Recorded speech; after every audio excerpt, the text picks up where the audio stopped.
time. Generations of men, I know not how many, must pass away before we are men and women."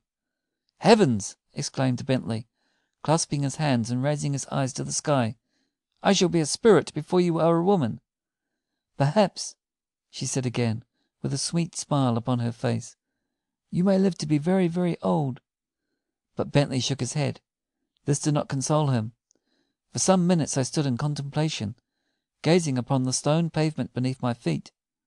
"And this," I ejaculated, "is a city inhabited by the ghosts of the future, who believe men and women to be phantoms and spectres." She bowed her head. "But how is it," I asked, "that you discovered that you are spirits and we mortal men?" "There are so few of us who think of such things," she answered. "So few who study, ponder, and reflect. I am fond of study, and I love philosophy, and from the reading of many books I have learned much. From the book which I have here I have learned most, and from its teachings I have gradually come to the belief, which you tell me is the true one, that we are spirits and you men."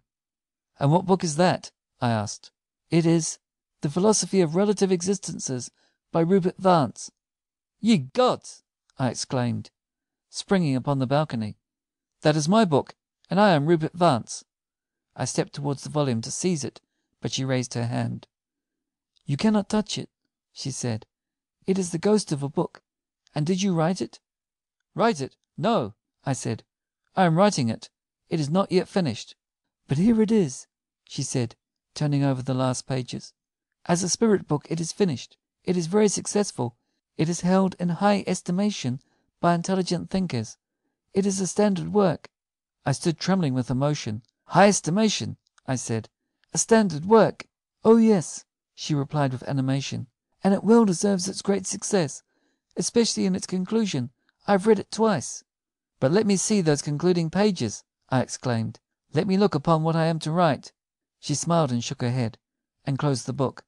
"I would like to do that," she said, "but if you are really a man you must not know what you are going to do." "Oh, tell me, tell me!" cried Bentley from below. "Do you know a book called Stellar Studies by Arthur Bentley? It is a book of poems." The figure gazed at him. "No," it said presently, "I never heard of it." I stood trembling. Had the youthful figure before me been flesh and blood, had the book been a real one, I would have torn it from her. "O wise and lovely being!" I exclaimed, falling on my knees before her. "Be also benign and generous. Let me but see the last page of my book. If I had been of benefit to your world, more than all, if I have been of benefit to you, let me see, I implore you, let me see how it is that I have done it." She rose with the book in her hand.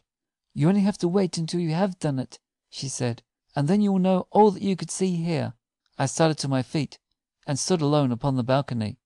"I am sorry," said Bentley, as we walked towards the pier where we had left our boat, "that we talked only to that ghost girl, and that the other spirits were all afraid of us. Persons whose souls are choked up with philosophy are not apt to care much for poetry, and even if my book is to be widely known, it is easy to see that she may not have heard of it." I walked triumphant. The moon, almost touching the horizon, beamed like red gold. "My dear friend," said I have always told you that you should put more philosophy into your poetry. That would make it live." "And I have always told you," said he, "that you should not put so much poetry into your philosophy. It misleads people." "It didn't mislead that ghost girl," said I. "How do you know?" said Bentley. "Perhaps she is wrong, and the other inhabitants of the city are right, and we may be the ghosts after all. Such things, you know, are only relative. Anyway," he continued after a little pause, "I wish I knew that these ghosts were now reading the poem which I am going to begin tomorrow." End of The Philosophy of Relative Existences by Frank R. Stockton. Reading by Ross Clement.